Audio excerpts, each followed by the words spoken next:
Hello everyone, welcome to Takshashila HS. जो आज का टॉपिक है हमारा दैट इज प्रियम्बल। ठीक है, तो आज हम प्रियम्बल के बारे में पढ़ेंगे। तो प्रियम्बल है क्या एक्चुअल में? ठीक है, ये कॉन्स्टिट्यूशन की इंट्रोडक्शन है। ठीक है, इसको बोलते हैं इंट्रोडक्शन ऑफ कॉन्स्टिट्यूशन। जो हमारा संविधान है उसकी इंट्रोडक्शन है।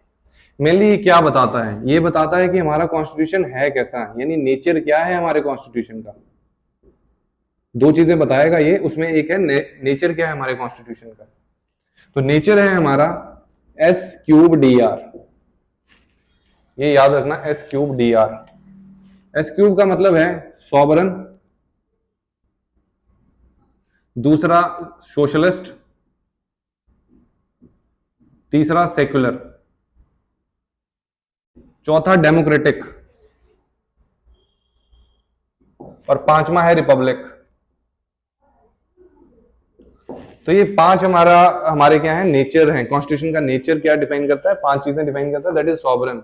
सॉवरन यानी कि हमारी कंट्री की जो भी डिसीजन मेकिंग होगी, ठीक है, वो पार्लियामेंट की खुद की होगी। ठीक है, वो कोई और कंट्री या कोई और ग्रुप जो है वो अपना रूल नहीं चला सकता। यहाँ पे हम इंडिपेंडेंट है, हम पे किसी का रूल नहीं है, और डिसीजन मेकिंग हमारी कंट्री की खुद की होगी जो भी होगी। ठीक है, हमारी कंट्री के लिए जो भी डिसीजन लिया जाएगा हमारी पार्लियामेंट खुद लेगी। दूसरी चीज सोशलिस्ट। सोशलिस्ट का मतलब होता है समाजवाद। समाजवाद का मतलब ये है कि जो प्रोडक्शन और डिस्ट्रीब्यूशन है रिसोर्सेज की, ठीक है, वो it should be in the hands of government, ताकि जो छोटे तबके के लोग हैं, ठीक है, जो छोटे तबके के हैं, इकोनॉमिकली इतने साउंड नहीं है, उन तक भी बेनिफिट्स पहुंच सके। ठीक है जी। तीसरी चीज होती है सेक्युलर।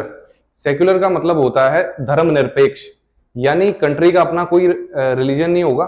ठीक है, कोई रिलीजन अपना नहीं है, वो हर रिलीजन को इक्वली फेवर करेगा। ठीक है जी, वो सेक्युलर है, धर्मनिरपेक्ष। नेक्स्ट आ जाता है डेमोक्रेटिक। डेमोक्रेटिक डायरेक्टली वोटिंग से डील करता है। ठीक है, हर किसी के पास क्या वोटिंग राइट है, हम अपने रिप्रेजेंटेटिव्स खुद चुन सकते हैं। ठीक है, वो मतलब होता है डेमोक्रेसी का। By the people, for the people, of the people, यही पढ़ा है हमेशा डेमोक्रेसी में। ठीक है, यानी हमारे रिप्रेजेंटेटिव हम खुद चुनते हैं। ठीक है, वो किसके लिए कानून बनाएंगे? हमारे लिए कानून बनाएंगे। ठीक है जी, हमारे लिए पॉलिसीज लाएंगे, और किसका भला हो रहा है? पब्लिक का भला हो रहा है उससे। तो दैट इज डेमोक्रेसी, यानी कि हर किसी को वोट डालने का अधिकार है। ठीक है जी। देन आता है रिपब्लिक। रिपब्लिक मेनली डील करता है हेड ऑफ स्टेट यानी प्रेसिडेंट से। ठीक है, एक होता है मोनार्क सिस्टम, जैसे इंग्लैंड में है, रानी मोनार्क है। ठीक है, अब उसी उसी की फैमिली की कोई नेक्स्ट आएगी, वो नेक्स्ट मोनार्क बनेगी। बट रिपब्लिक सिस्टम में क्या होता है, जो हेड ऑफ स्टेट होता है, जैसे हमारा प्रेसिडेंट है, हर 5 साल में चेंज हो जाता है। That is Republic system. ठीक है जी, तो ये क्या है, हमारा नेचर ऑफ कॉन्स्टिट्यूशन है। नेक्स्ट आ जाता है हमारा objective.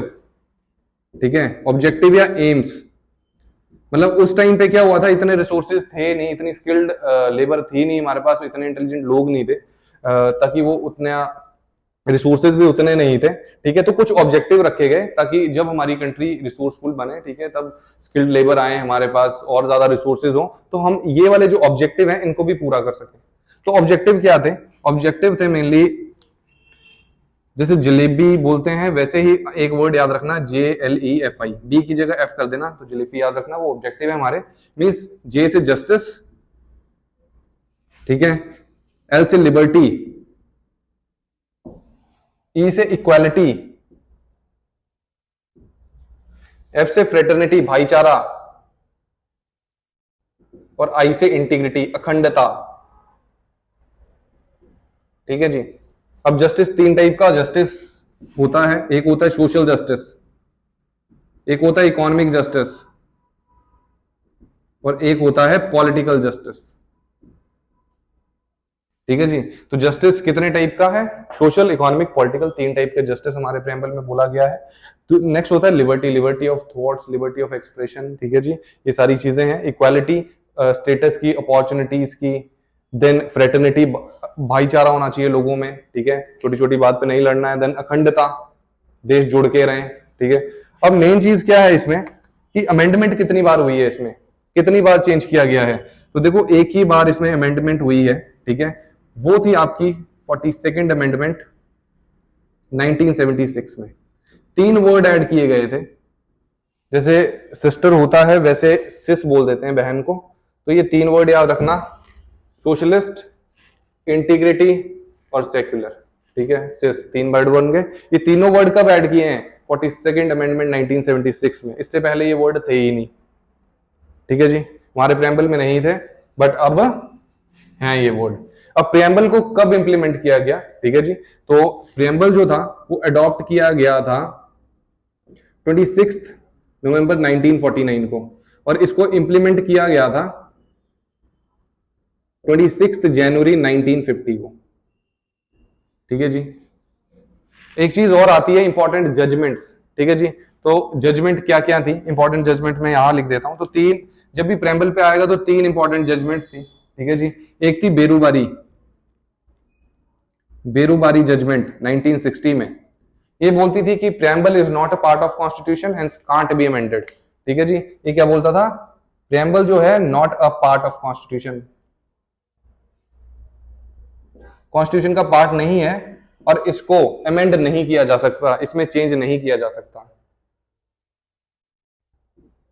Can't be amended. Then आया Keshav Nanda Bharti case.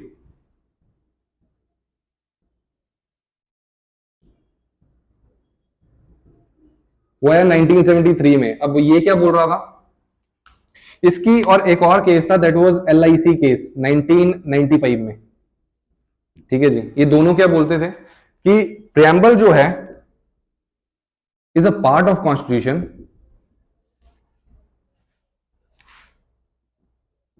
hence can be amended, can be amended। तो इसमें दो ऐसे केसेस थे सुप्रीम कोर्ट के जो बोलते थे कि प्रियम्बल पार्ट है कॉन्स्टिट्यूशन का और उसको अमेंड किया जा सकता है। ठीक है, बट जो बेरूबारी केस है वो बोलता था कि preamble is not a part of constitution hence can't be amended.